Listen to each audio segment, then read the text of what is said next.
దేశ సాంకేతిక ప్రగతిలో డ్రోన్ల ఉపయోగం ప్రత్యేక కార్యక్రమం వింటారు. అతిథి coordinator centre for drone technology doctor Pranav Peddinti, పరిచయకర్త ఎన్ మణి. శ్రోతలకు నమస్కారం. ఇటీవల కాలంలో ఎక్కువగా వినపడుతున్న మాట, కనపడుతున్న పరికరం డ్రోన్. వ్యవసాయంలో, నిఘా వ్యవస్థలో, యుద్ధాల్లో ఇలా ప్రతి పనిలోనూ డ్రోన్ల వినియోగం విరివిగా కనపడుతోంది. ఈ నేపథ్యంలో డ్రోన్ల గురించి, వాటి ఉపయోగాల గురించి తెలియచేయడానికి మనతో ఉన్నారు SRM university assistant professor doctor Pranav. ఇటీవల అమరావతిలో నిర్వహించిన ప్రతిష్టాత్మక కార్యక్రమం డ్రోన్ సమ్మిట్. ఇందులో ప్రధాన పాత్ర పోషించిన డాక్టర్ ప్రణవ్ గారిని కార్యక్రమానికి సాదరంగా ఆహ్వానిస్తూ, ప్రణవ్ గారు నమస్తే అండి. మణి గారు నమస్తే అండి. First of all thank you for having me. Pranav గారు, ఇప్పుడు ఎక్కడ చూసినా కూడా డ్రోన్ అనే మాట విరివిగా వినపడుతోంది కదండి. ప్రతి పనిలోనూ కూడా ఉపయోగిస్తున్నారు. డ్రోన్ అంటే ఏమిటి, అది ఎలా పనిచేస్తుంది, అలాగే డ్రోన్ లో ఎన్ని రకాలు ఉంటాయి అనేది వివరిస్తారండి? తప్పకుండా అండి. డ్రోన్ అనేసరికి ఏరియల్ సిస్టమ్స్ ఏవైతే ఉంటాయో వాటిల్లో ప్రధానంగా 2 రకాలు ఉంటాయండి, మ్యాన్డ్, అన్మాన్డ్ అనేసి. సో మ్యాన్డ్ సిస్టమ్స్ అంటే మనం కన్వెన్షనల్ గా ట్రావెల్ చేసేటటువంటి ఏరోప్లేన్స్ కానివ్వండి, హెలికాప్టర్స్ కానివ్వండి, ఇవన్నీ మ్యాన్డ్ ఏరియల్ సిస్టమ్స్ కిందకి వస్తాయి. అలాగే అన్మాన్డ్ ఏరియల్ సిస్టమ్స్ అనేవి, ఈ డ్రోన్స్ అనేవి వాటిల్లో ఒక క్లాస్ అన్నమాట. వీటిల్లో చాలా రకాలు ఉంటాయి, బట్ డ్రోన్స్ అనేవి ప్రధానంగా అన్మాన్డ్. గత దశాబ్ద కాలంలో వీటి యొక్క ఉపయోగం చాలా పెరుగుతూ వచ్చింది అన్ని దేశాల్లోనూ. వీటిల్లో ప్రధానంగా 3 రకాలు ఉంటాయండి. ఫిక్స్డ్ వింగ్ డ్రోన్స్ అంటారు. అంటే ఇవి విమానం లాగా ఉంటాయి, వీటికి ప్రొపెల్లర్స్ ఉండవు అన్నమాట. సో వింగ్స్ అనేవి ఫిక్స్డ్ గా ఉంటాయి, అందువల్ల ఫిక్స్డ్ వింగ్ డ్రోన్స్ అంటాం వాటిని. ఇందులో 2 ఏంటంటే మల్టీ రోటర్ డ్రోన్స్ అంటారు. అంటే వీటికి 3 లేదా 4 ఆర్ ఇంకా ఎక్కువ ప్రొపెల్లర్స్ ఉంటాయి. అంటే మనం ఫ్యాన్స్ లాంటివి చూస్తూ ఉంటాం కదా, డ్రోన్స్ కి కార్నర్స్ లో ఉంటాయి.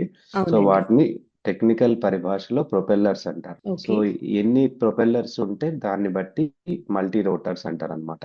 4 ఉంటే క్వాడ్ కాప్టర్ అంటారు, 6 ఉంటే హెక్సాకాప్టర్ అంటారు, 8 ఉంటే ఆక్టోకాప్టర్ అంటారు. సో ఆ డ్రోన్ మొయ్యాల్సిన బరువుని బట్టి మనము ఎన్ని నెంబర్ ఆఫ్ మోటార్స్ పెట్టాలి, ఎన్ని ప్రొపెల్లర్స్ పెట్టాలి అనేది నిర్ణయించుకుంటాం. సో అయితే ప్రధానంగా వీటిల్లో ఏంటంటే ఫిక్స్డ్ వింగ్ అనేది ఎక్కువ రేంజ్ ఉంటుందండి. అంటే ఇవి ఎక్కువ దూరం వెళ్ళగలుగుతాయి లిమిటెడ్ పవర్ తో. కాకపోతే ఇవి ఉన్న ప్లేస్ నుంచి ల్యాండ్ అవ్వడం, టేక్ ఆఫ్ అవ్వడం చేయలేవు మన ఏరోప్లేన్స్ లాగా. బట్ మల్టీ రోటర్ డ్రోన్స్ అంటే ఏంటంటే వీటినే రోటరీ వింగ్ డ్రోన్స్ అని కూడా అంటారు.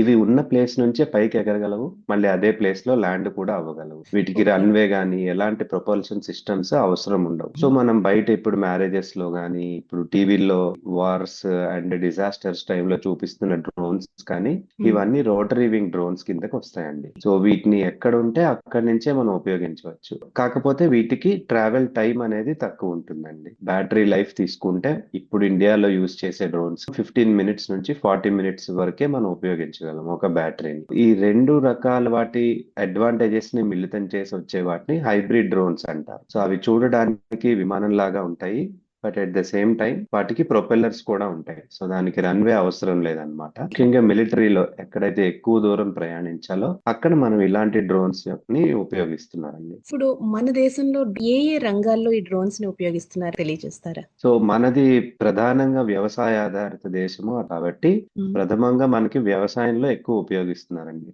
అది కూడా ఈ పెస్టిసైడ్స్, మందుల పిచికారీకి, దానికి స్ప్రేయింగ్ డ్రోన్స్ ఎక్కువ ఉపయోగిస్తున్నారు. మన దేశంలో ఇప్పటి వరకు ఒక 96 to 100 టైప్స్ ఆఫ్ డ్రోన్స్ మన ఇండియన్ కంపెనీస్ మ్యానుఫ్యాక్చర్ చేసినాయండి. వీటిల్లో కూడా 60% ఎక్కువ డ్రోన్స్ వ్యవసాయానికి సంబంధించిన అప్లికేషన్స్ కోసమే తయారు చేస్తున్నారు, వాటినే వాడుతున్నారు కూడా అండి. సో వ్యవసాయానికి ప్రధానంగా ఉపయోగిస్తున్నారు. తర్వాత వచ్చి రక్షణ. మనం రీసెంట్ గా న్యూస్ లో చూస్తున్నాం కానీ, ఆపరేషన్ సింధూర్ కానివ్వండి, మన విజయవాడ ఇట్లా రీసెంట్ గా వచ్చిన ఫ్లడ్స్ లో కానివ్వండి, రక్షణ మరియు డిజాస్టర్ మేనేజ్మెంట్ కి ముఖ్యంగా పోలీసు విభాగం వారు, మిలిటరీ వాళ్ళు వీటిని ఉపయోగిస్తున్నారండి. ఇక తర్వాత నెక్స్ట్ వచ్చేసి మౌలిక సదుపాయాలు మనకి ఏవైతే ఉంటాయో, ఇన్ఫ్రాస్ట్రక్చరల్ నీడ్స్ కానివ్వండి, అంటే బిల్డింగ్స్, రోడ్స్, వీటిని మనం ఎప్పటికప్పుడు వాటి డ్యామేజ్ ని మానిటర్ చేసుకుంటూ ఉండాలి కదా. సో అటువంటి వాటిల్లో హ్యూమన్ ఇంటర్వెన్షన్ ని తగ్గిస్తూ సాంకేతికతను పెంచడానికి డ్రోన్స్ ఎక్కువ ఉపయోగిస్తున్నారండి. డిజాస్టర్ మేనేజ్మెంట్, మిలిటరీ అండ్ వ్యవసాయంలో ప్రధానంగా వాడుతున్నారు మన దగ్గర. చిత్ర పరిశ్రమలో ఇది ఎప్పటి నుంచో ఉంది, మన పెళ్లిళ్ళలో కూడా మీరు చూస్తూ ఉండుంటారు. సో ఇలా ఎంటర్టైన్మెంట్ రిలేటెడ్ ఇండస్ట్రీ కూడా బాగా వాడుతున్నారు. అయితే ఈ మధ్యన యూనివర్సిటీస్, ఐఐటీస్, ఎయిమ్స్ వీళ్ళందరూ కలిసి డ్రోన్ డెలివరీ కూడా ఇండియాలో బాగా ప్రమోట్ చేస్తున్నారండి. ఓకే. బెంగళూరులో ఇది ఆల్రెడీ మొదలైంది. డ్రోన్స్ ద్వారా మనకి ఆన్లైన్ డెలివరీ సిస్టమ్స్ డ్రోన్స్ ని యూజ్ చేసుకుంటున్నాయండి. ముఖ్యంగా ఓకే. ఎయిమ్స్ వాళ్ళు మెడికల్ సేవల్ని ఎలా డ్రోన్స్ తో అందించాలి అనేది కూడా ఇప్పుడు ఆన్ గోయింగ్ రీసెర్చ్ అండి అది. కొన్ని రిమోట్ విలేజెస్ లో లంక గ్రామాలు అలాంటివి ఉన్న చోట్ల డ్రోన్స్ తో మెడికల్ కిట్స్ అవి డెలివర్ చేయడం అది కూడా జరుగుతుందండి. ఈ 11 సంవత్సరాల మన భారతీయ జనతా పార్టీ ఎన్డీఏ కూటమి పాలనలో ఎన్నో రకాలుగా అభివృద్ధి కార్యక్రమాలు చేపడుతున్నారు. ఈ నేపథ్యంలో నమో డ్రోన్ దీదీ అంటూ చెప్పి వ్యవసాయంలో ఈ డ్రోన్స్ ని అందించడం, తద్వారా దిగుబడి ఎక్కువగా చేయడం అనే కార్యక్రమాలు కూడా చేస్తున్నారు. సో ఈ నమో డ్రోన్ దీదీ పేరిట వ్యవసాయ రంగంలో కావచ్చు, అలాగే ఇందాక మీరు అన్నట్టుగా రక్షణ రంగంలో కావచ్చు, డ్రోన్స్ ఉపయోగం ఎలా జరుగుతోంది అనేది వివరిస్తారండి. తప్పకుండా అండి. ఏదైనా టెక్నాలజీని మనం తీసుకుంటే ఉదాహరణకి ట్రాక్టర్స్ అనేవి మనకి ఎంత విరివిగా వాడకంలోకి వచ్చాయి అనేది ఒకసారి మనం పరిశీలిస్తే భారతదేశంలో మన ఫార్మర్స్ వాటిని విరివిగా ఉపయోగించడానికి 15 నుంచి 20 సంవత్సరాలు పట్టింది మనకి. వీటిని ఏమంటారంటే టెక్నాలజీ అడాప్షన్ అంటారండి. సో వీటి మీద కూడా చాలా రీసెర్చ్ జరుగుతోంది. అంటే ఒక్కొక్క దేశంలో ఉన్న వాళ్ళ సోషియో ఎకనామిక్ పరిస్థితుల వల్ల కానివ్వండి, గవర్నమెంట్ ఇనిషియేటివ్స్ వల్ల కానివ్వండి, ఒక్కొక్క టెక్నాలజీకి ఒక్కొక్క టైం పడుతుందండి జనబాహుళ్యంలోకి రావడానికి. డ్రోన్స్ ని ఒక ఛాలెంజ్ గా తీసుకొని ఇప్పుడు ఈ లాస్ట్ 10 years లో మన భారతదేశం అలాగే మోడీ గవర్నమెంట్ కానివ్వండి, మన లోకల్ స్టేట్ గవర్నమెంట్స్ కానివ్వండి, దీన్ని ఒక ప్రతిష్టాత్మకమైన ప్రోగ్రామ్ గా తీసుకున్నాయి. ఇందులో మన ఇండియాలో జరిగిన రీసెర్చ్ ప్రకారం ఏంటంటే రకరకాల సోషల్ గ్రూప్స్ ఉంటారు. ఇప్పుడు మీరు చెప్పినట్టు ఉమెన్ ఎంపవర్మెంట్ కి నమో డ్రోన్ దీది కానివ్వండి, లేదా ఫార్మర్స్ ని ప్రత్యేకించి కానివ్వండి, స్కూల్ చిల్డ్రన్ కానివ్వండి, అలాగే పోలీసులు కూడా అందరికీ ఈ అవేర్నెస్ ఉండదు కదండి. సో వాళ్ళకి ట్రైనింగ్ ప్రోగ్రామ్స్ పెట్టడం కానివ్వండి, టెక్నాలజికల్ అవేర్నెస్ మీద ఫస్ట్ ఫోకస్ చేసేయండి మన governments, both state and central governments. So వాటిల్లో ఈ నమో డ్రోన్ దీది అనేవి కూడా ఒక మంచి ఇనిషియేటివ్ అన్నమాట. అదేంటంటే మహిళలు మనకి మేజర్ సోషల్ గ్రూప్స్ గా ఉన్నారు. అది కూడా ప్రత్యేకించి వ్యవసాయ రంగంలో ఏంటంటే ఎక్కువ మహిళలు ఉండడం, వాళ్ళకి తోడ్పాటుగా ఉంటే తొందరగా ఈ టెక్నాలజీ అనేది వినియోగంలోకి వస్తుంది అనే మంచి ఉద్దేశంతో ప్రవేశపెట్టిన స్కీమ్ అండి అది డ్రోన్ దీది అనేది. సో ప్రత్యేకించి మహిళలకి డ్రోన్ పైలట్ గా వాళ్ళని మార్చడం అనేది ఈ ప్రోగ్రామ్ ముఖ్య ఉద్దేశం అండి. అలా చేయడం ద్వారా వ్యవసాయంలో మందుల పిచికారీ కానివ్వండి, సైన్యంలో సర్వీలెన్స్, సో అవి కూడా మన దేశంలో ఉన్న ఉమెన్ తో చేయించాలనే ముఖ్య ఉద్దేశంతో మొదలైన మంచి ఇనిషియేటివ్ అండి అది. సో దీని ద్వారా ప్రస్తుతం మొన్న ఫస్ట్ ఫేజ్ లో జరిగిన దాంట్లో వ్యవసాయ మధ్యతరగతి కుటుంబాల్లో ఉండే లేడీస్ కి ప్రతి స్టేట్ లోనూ ఇనిషియేటివ్ స్టార్ట్ అయిందండి. సో దీని ద్వారా సుమారుగా ఇప్పటికే ఒక 60,000 మంది వరకు డ్రోన్ దీదీలు ట్రైనింగ్, శిక్షణ పొందారు. వాళ్ళని వివిధ రంగాల్లోకి పంపించాలనేది దీని ముఖ్య ఉద్దేశం అండి. సో ఇందాక మీరు అన్నారు కదండి, విపత్తుల సమయం డిజాస్టర్ మేనేజ్మెంట్ లో కూడా ఈ డ్రోన్స్ ని ఉపయోగిస్తారు అని. అది ఏ విధంగా ఉపయోగిస్తారండి? ఇప్పుడు మామూలుగా మన అందరికి డ్రోన్ అనేటప్పటికి మైండ్ లో ఉండేది ఏంటంటే ఒక ఎగిరే పరికరం అన్నట్టుగా మన ఇమాజినేషన్ వస్తుందండి అన్ని ఏజ్ గ్రూప్స్ వాళ్ళకి. బట్ యాక్చువల్ గా ఇంపార్టెంట్ ఏంటంటే డ్రోన్ మ్యానుఫ్యాక్చర్ చేయడం, అది ఎగిరేలా చేయడం కొంతవరకే అండి. One side of the coin. అది సెకండ్ సైడ్ ఆఫ్ కాయిన్ ఏంటంటే దాన్ని దేనికి ఉపయోగిస్తున్నాము, ఆ ఉపయోగించే పర్పస్ కి మనం ఎలాంటి డ్రోన్ తయారు చేసుకోవాలి, దానికి యాక్చువల్ గా డిమాండ్ ఎంత ఉన్నది, దీని మీద డ్రోన్ ఇండస్ట్రీ అనే ఎస్టాబ్లిష్మెంట్ జరుగుతుందండి. ఫర్ ఎగ్జాంపుల్ ఇప్పుడు ఆంధ్రప్రదేశ్ లో తీసుకుంటే రీసెంట్ గా మన స్టేట్ గవర్నమెంట్ ఒక 300 acres ల్యాండ్ కూడా ఇవ్వడం జరిగింది డ్రోన్ సిటీ అనేది పూర్వకల్లులో ప్రారంభించడానికి. సో అక్కడ వాళ్ళు చేయబోతున్నది ఇదే అన్నమాట అండి. అంటే ఏ రంగంలో ఎంత డిమాండ్ ఉంది, దానికి ఇండస్ట్రీని ఎంత ఇంకా స్ట్రెంగ్తెన్ చేయాలి అనే దాని మీద అక్కడ వర్క్ చేస్తారు సైంటిస్ట్స్, సోషల్ వర్కర్స్, అలా వేరియస్ సోషల్ గ్రూప్స్ వాళ్ళండి. ఇప్పుడు మీరు అన్నట్టు డిజాస్టర్ మేనేజ్మెంట్ అనే పర్పస్ తీసుకుంటే మనము అందులో కొన్ని సోషల్ గ్రూప్స్ ఇన్వాల్వ్ అవుతాయి. ఎన్జిఓస్ కానివ్వండి, డిజాస్టర్ రిలీఫ్ గ్రూప్స్ ఉంటాయి గవర్నమెంట్ నుంచి, వాళ్ళు కానివ్వండి, పోలీస్ వాళ్ళు కానివ్వండి. వీళ్ళకి రకరకాల అవసరాలు ఉంటాయండి డిజాస్టర్ టైంలో. ఫర్ ఎగ్జాంపుల్ పోలీస్ ని తీసుకున్నాం అనుకోండి, ఫ్లడ్స్ అవి వచ్చిన చోట ఒక్కొక్కసారి వాళ్ళకి కమ్యూనికేషన్ సిస్టమ్ ఉండదు. వీళ్ళు వైర్లెస్ ఉపయోగిస్తారు కదండి. ఆ సిస్టమ్ లేకపోతే కమ్యూనికేషన్ చాలా ఇబ్బంది అవుతుంది వాళ్ళకి. సో ఒక డ్రోన్ కంటిన్యూస్ గా ఎగిరే డ్రోన్స్ ఉంటాయి, టెదర్డ్ డ్రోన్స్ అని చెప్పి అంటాం వాటిని. అవేంటంటే ఒక గ్రౌండ్ సోర్స్ నుంచి వైర్ కనెక్ట్ అయి ఉంటుందండి డ్రోన్ కి. సో వాటికి బ్యాటరీ ఎంతసేపు వస్తుంది, ఈ ఈ బాదరబందీ ఉండదండి. సో ఆ డ్రోన్ కంటిన్యూగా కమ్యూనికేషన్ సిస్టమ్ ని పట్టుకొని ఎగురుతూ ఉంటుంది కావాల్సిన హైట్ లో. Okay. So which establishes A communication system అన్నమాట డిజాస్టర్ టైంలో పోలీస్ వారికి. సో దట్ ఎక్కడ ఏం అవసరం ఉంది ఇదంతా అటు గవర్నమెంట్ ఆర్గనైజేషన్స్ ఇటు పోలీసుల మధ్య కమ్యూనికేషన్ సిస్టమ్ ఏర్పరుస్తుందండి. సో అదొక అప్లికేషన్. రెండోది మన అందరం చూసినట్టుగా ఫుడ్ ప్యాకెట్స్ డెలివరీ కానివ్వండి, మెడిసిన్స్ డెలివరీ కానివ్వండి. ఇన్ఫాక్ట్ ఇప్పుడు బెంగళూరులో మనుషుల్ని కూడా డ్రోన్ ద్వారా ట్రాన్స్పోర్ట్ చేయడం కూడా స్టార్ట్ అయిందండి. మన ఓకే. గుంటూరులో కూడా ఒక ఆయన తయారు చేశారు డ్రోన్ టాక్సీ అని చెప్పి. అలాంటి అవకాశాలు కూడా ఉన్నాయండి డ్రోన్స్ ఉపయోగించి. నెక్స్ట్ అప్లికేషన్ వచ్చేసి డిజాస్టర్ టైంలో మోస్ట్ ఇంపార్టెంట్ ఏంటంటే డ్యామేజ్ ఎస్టిమేషన్. మనకి అసలు ఫ్లడ్ ఎన్ని ఏకర్స్ లో ఉంది ఇవన్నీ మనకి ఇదివరకు అయితే కొన్ని రోజులు గడిచిన తర్వాత కానీ ఈ అనాలిసిస్ చేయలేకపోయేవారు. గవర్నమెంట్ కి ఈ డేటా చాలా ఇంపార్టెంట్ అన్నమాట రిలీఫ్ ప్రోగ్రామ్స్ ప్లాన్ చేయడానికి. ఇప్పుడు ఒక డ్రోన్ ఒక 15 to 20 మినిట్స్ ఎగిరితే మనం ఒక 20-30 ఎకరాల వరకు అసలు ఫ్లడ్ ఎంత స్ప్రెడ్ అయింది మొత్తం మనం, ఎందుకంటే డ్రోన్ లో జిపిఎస్ సిస్టమ్స్ ఉంటాయండి. అవి కంటిన్యూస్ గా మన శాటిలైట్స్ డేటాతో కమ్యూనికేట్ చేయడం వల్ల ఓకే. ఏంటంటే మెజర్మెంట్స్ కూడా మనము డ్రోన్ నుంచి వచ్చే డేటాతో రియల్ టైమ్ లో చేయొచ్చండి. అట్లాంటి రీసెర్చ్ కూడా ఇప్పుడు బాగా జరుగుతుంది. ఇప్పుడు ఎస్ఆర్ఎం లో మేము చేసేటటువంటి రీసెర్చ్ వాటికి సంబంధించిందేనండి. ఇప్పుడు మౌలిక సదుపాయాల కల్పనలో కూడా డ్రోన్స్ ఉపయోగం అనేది ఉంటుంది అన్నారు. అది ఏ విధంగా ఉంటుందండి? అవును. ఇప్పుడు నార్మల్ పబ్లిక్ కి మౌలిక సదుపాయాలు కల్పించడం అనేది గవర్నమెంట్ బాధ్యత కాబట్టి, ఇప్పుడు ఉదాహరణకి మనము రోడ్ నెట్వర్క్ తీసుకున్నాం అనుకోండి. ఇప్పుడు రోడ్స్ మెయింటెనెన్స్ అనేది మన ఆర్ఎండ్బి వాళ్ళ బాధ్యత. స్టేట్ తీసుకుంటే, సెంట్రల్ తీసుకుంటే ఎన్హెచ్ఏఐ వాళ్ళు, వీళ్ళంతా దాని మీద వర్క్ చేస్తుంటారు. ఇప్పుడు మన భారతదేశం లాంటి దేశాల్లో ఏంటంటే వేరీడ్ క్లైమేట్స్ ఉంటాయి. ఒక్కొక్క స్టేట్ లో ఒక్కొక్కలాగా బిహేవ్ చేస్తాయండి. రోడ్స్ కానీ ఓకే. బిల్డింగ్స్ కానివ్వండి, అక్కడ ఉండే లోకల్ టెంపరేచర్, వెదర్, రెయిన్ఫాల్, వీటి వల్ల వాటిల్లో డ్యామేజ్ అనేది రకరకాలుగా ఏర్పడుతూ ఉంటుంది. ఇప్పుడు మీరు గమనించినట్టయితే నేషనల్ హైవేస్ మీద రోడ్లు ఒకలా డ్యామేజ్ అవుతాయి. మన పల్లెటూళ్ళల్లో అలాగే లోకల్ రోడ్స్ లో ఇంకొకలాగా డ్యామేజ్ అవుతాయి. సో ఇట్లాంటివన్నీ మానిటర్ చేయడానికి ప్రస్తుతం మన ఆర్ఎండ్బి శాఖలు కానివ్వండి, ఇంజనీరింగ్ శాఖలు కానివ్వండి, డైరెక్ట్ గా మనుషుల్ని పంపించి సంవత్సరానికి 3 సార్లు 4 సార్లు, రైనీ సీజన్ అయిపోయిన తర్వాత ఒకసారి, ఎండాకాలం అయిపోయిన తర్వాత ఒకసారి 3-4 సార్లు వీటన్నిటిని మానిటర్ చేయాలండి. ఓకే. దీనికి యాక్చువల్ గా చాలా బడ్జెట్ లో సింహభాగం వీటికే పోతుంది అనమాట. అదే వీటిల్లో మనం డ్రోన్స్ ఉపయోగాన్ని గనుక పెంచినట్టయితే, ఇప్పుడు నేను ఇందాక చెప్పినట్టు డ్రోన్స్ శాటిలైట్స్ తో కనెక్టెడ్ గా ఉంటాయి కాబట్టి, నేను ఒక కెమెరాని గాని, అలాగే మల్టీ స్పెక్ట్రల్ కెమెరాని గాని, అలాగే రకరకాల సెన్సార్స్ ఉంటాయండి. ఉదాహరణకి మన ఎన్విరాన్మెంట్ మానిటరింగ్ విభాగాలు ఉంటాయి కదా, పొల్యూషన్ అవును. కంట్రోల్ బోర్డ్స్ ఇట్లాంటివన్నీ. సో వాళ్ళు కంపెనీల దగ్గర ఏ గ్యాస్ ఎమిట్ అవుతుంది ఇవన్నీ కూడా మౌలిక సదుపాయాలని మెయింటెనెన్స్ కిందకే వస్తాయండి. సో ఒక మీథేన్ గ్యాస్ ఎంత ఎమిట్ అవుతుంది అని తెలియాలంటే డ్రోన్ కి ఆ మీథేన్ సెన్సార్ పెట్టి మనం పంపించవచ్చు, ఫలానా ఇండస్ట్రీ దగ్గర ఎంత అవుతుంది అని. అలాగే power lines, high rise towers ఉంటాయి, పవర్ ఇన్స్పెక్షన్ టవర్స్ ఉంటాయి. వీటన్నిటికీ ఇప్పుడున్న సాంకేతికత ఏంటంటే మనుషులే వెళ్ళి, ఇవన్నీ చాలా రిస్కీ జాబ్స్ కూడా అండి. హై టెన్షన్ వైర్స్ మీద మనుషులు వర్క్ చేయడము, అలాగే సీసీ కెమెరాలు, సర్వీలెన్స్, ఇవన్నీ కూడా సీసీ కెమెరాస్ ఇలాంటి వాటి ద్వారా చేస్తున్నాం కదా.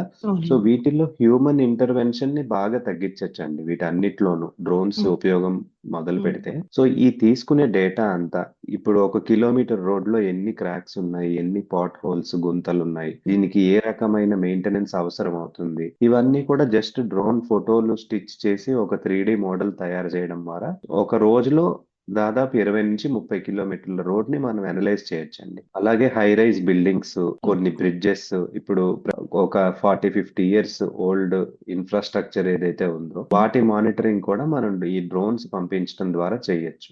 థర్మల్ కెమెరాలు ఇలాంటివి ఫిక్స్ చేసిన డ్రోన్లు ఉన్నాయి అనుకోండి, ఎన్ని క్రాక్స్ ఉన్నాయి, ఎంత డ్యామేజ్ ఉంది, వాటిల్లో ఇప్పుడు బ్రిడ్జెస్ మీరు తీసుకుంటే కొన్ని ఐరన్ స్క్రూస్ లాంటివి ఉంటాయండి. వాటి రెగ్యులర్ గా వెళ్ళి వాటిని మానిటర్ చేయడం కష్టం అవుతుంది.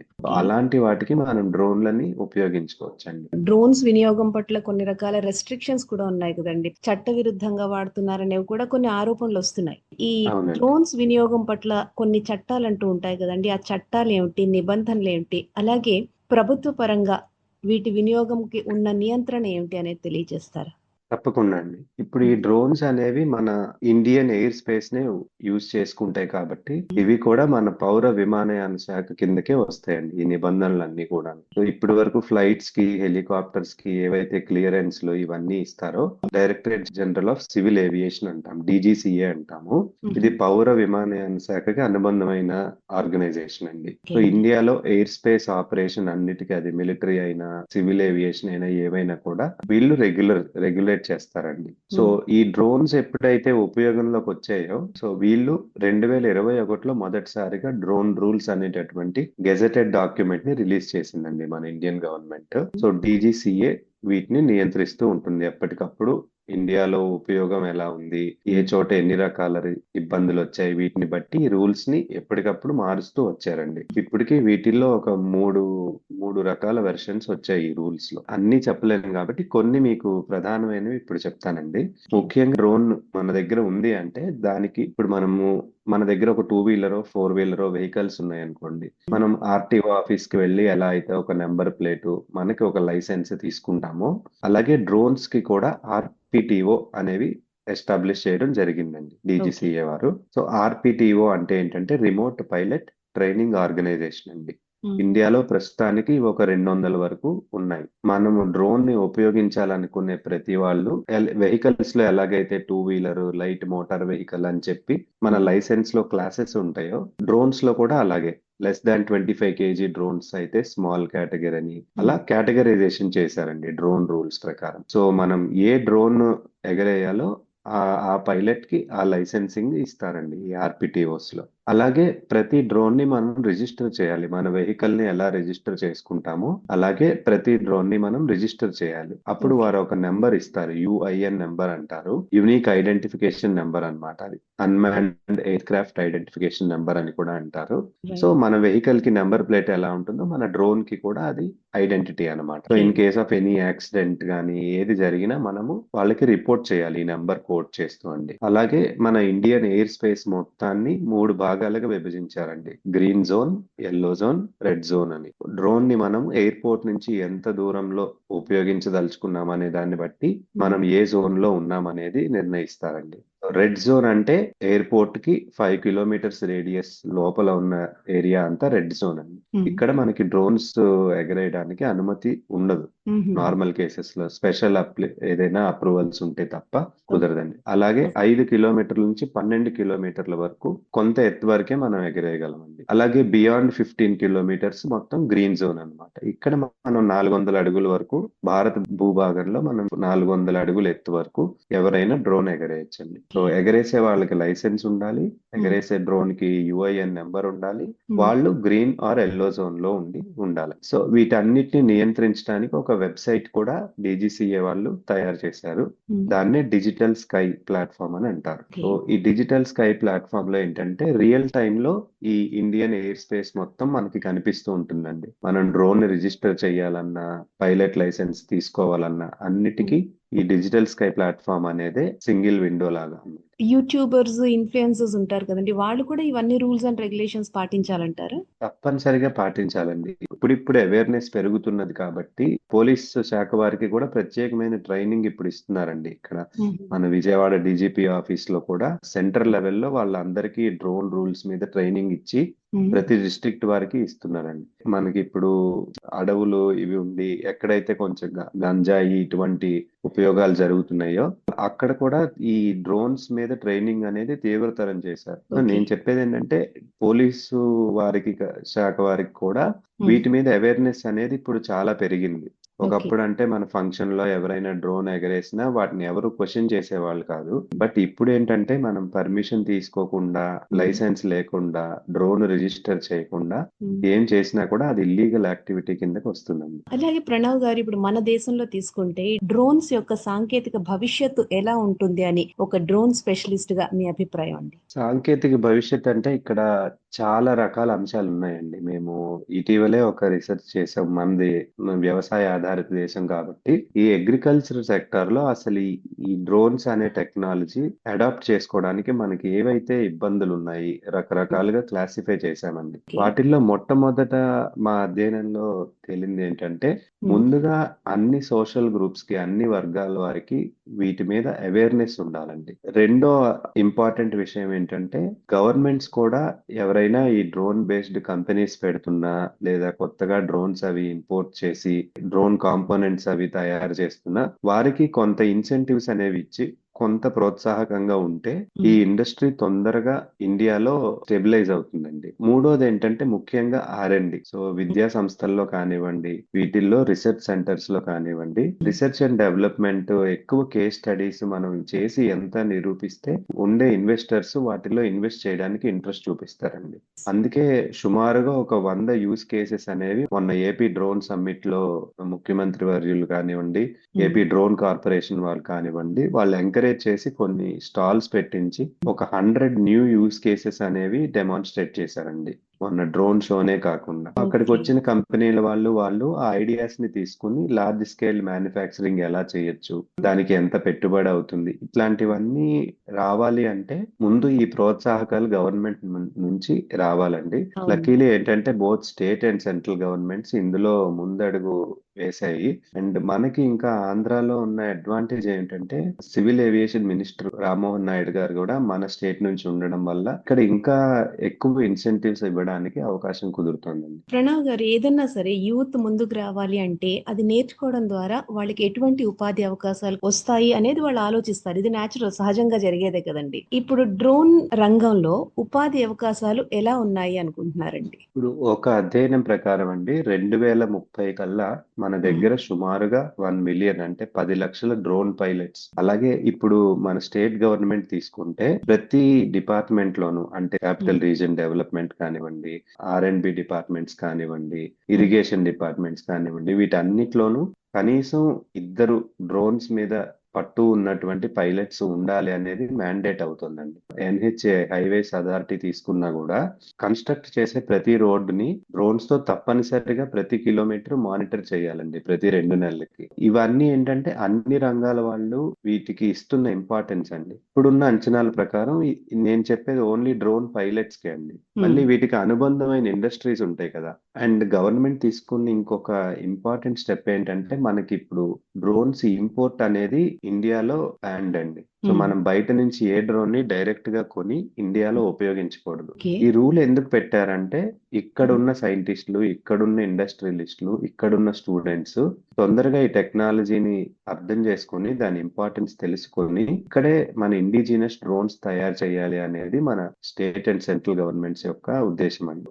మార్కెట్ లో ఆన్లైన్ మార్కెట్స్ లో దొరకచ్చు కొన్ని కంపెనీస్ వి, but it is illegal. Drone rules ప్రకారం ఒక రీసెర్చ్ అండ్ డెవలప్మెంట్ ఆర్గనైజేషన్స్ తప్ప నార్మల్ యూసేజ్ కి బయట దేశస్తులు మ్యానుఫ్యాక్చర్ చేసిన డ్రోన్స్ కొనడం అనేది ఇల్లీగల్ అండి. నేను ఒక చిన్న ప్రొపెల్లర్ తయారు చేసిన, ఒక మోటార్ తయారు చేసినా కూడా అది ఇండియాలో తయారు చేసిందే అవ్వాలండి డ్రోన్ తయారు చేయాలంటే.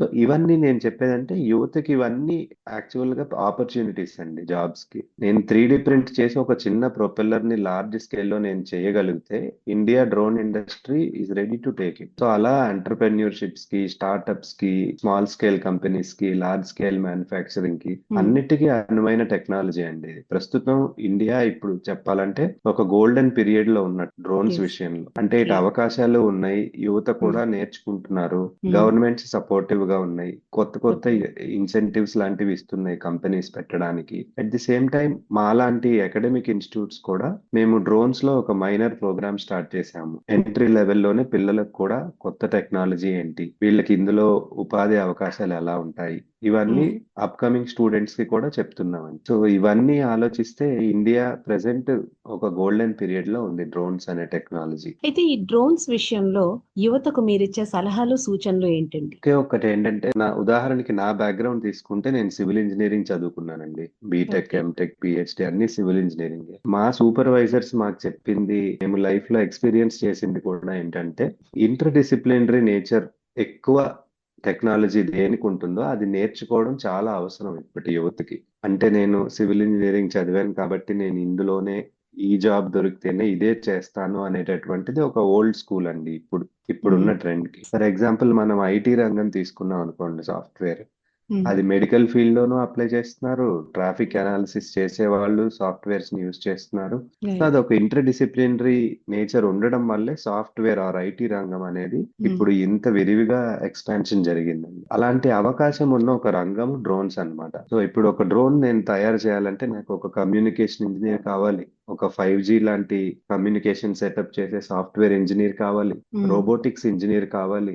దేనికి ఏ పర్పస్ కు ఉపయోగిస్తున్నానో తెలిసి ఇలా ఇన్ఫ్రాస్ట్రక్చర్ లో అలా సివిల్ ఇంజనీర్స్ కావాలి, ఏరోస్పేస్ వాళ్ళు ఎలాగో కావాలి. సో ఇది ఒక ఇంటర్ డిసిప్లినరీ నేచర్ ఉన్నటువంటి రంగం అన్నమాట. లాస్ట్ 20 years నుంచి తీసుకుంటే ఇలాంటి రంగాల్లోనే మనకి ఉపాధి అవకాశాలు కానివ్వండి, రీసెర్చ్ కానివ్వండి, సైంటిస్ట్స్ కానివ్వండి ఎక్కువ రాణిస్తున్నది ఇలాంటి రంగాల్లో అన్నమాట. కాబట్టి నేను చెప్పేదంటే కొత్తవి తెలుసుకోవడానికి ఎప్పటికప్పుడు మనం ప్రయత్నం చేస్తూ ఉండాలి. ఒక మూసలో ఇంజనీరింగ్ కి వచ్చేసిన వాళ్ళు కూడా అలాంటి వారికి కూడా ఒక మోటివేటింగ్ ఫ్యాక్టర్ ఇలాంటి టెక్నాలజీస్ అనేవి. సో తప్పనిసరిగా మీరు ఈ మార్గం ఎంచుకుంటే గనక ఐఐటీస్, ఎన్ఐటీస్ ఇట్లాంటి వాటిల్లో కూడా సర్టిఫైడ్ కోర్సెస్ పెడుతున్నారు వీటికి. ఇది ఒక మంచి ఆపర్చునిటీ. డ్రోన్స్ లో కూడా తప్పనిసరిగా కొంచెం శిక్షణ తీసుకుని ఉంటే మంచి మంచి అవకాశాలు వచ్చే ఏరియా అండి ఇది. డ్రోన్స్ సురక్షిత వినియోగంలో పౌరుల సహకారం ఎలా ఉండాలంటారు? ది రైట్ టైంలో మనం రైట్ స్టెప్ వేయడం అనేది చాలా అవసరం అండి.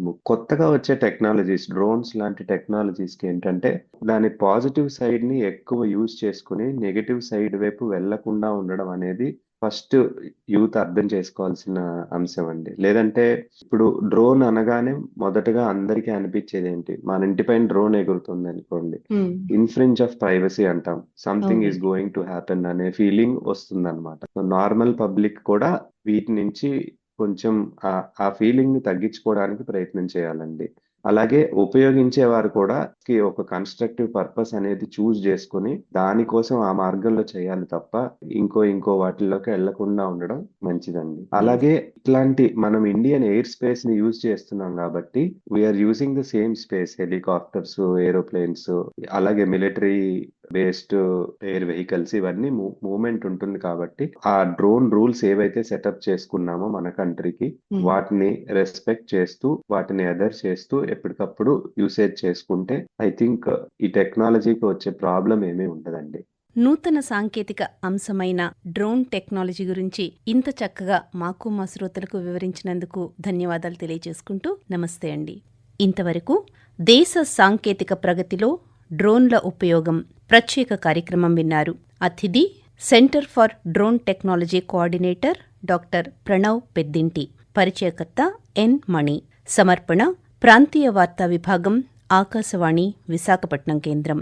వెలువడింది ఆకాశవాణి విజయవాడ కేంద్రం నుండి.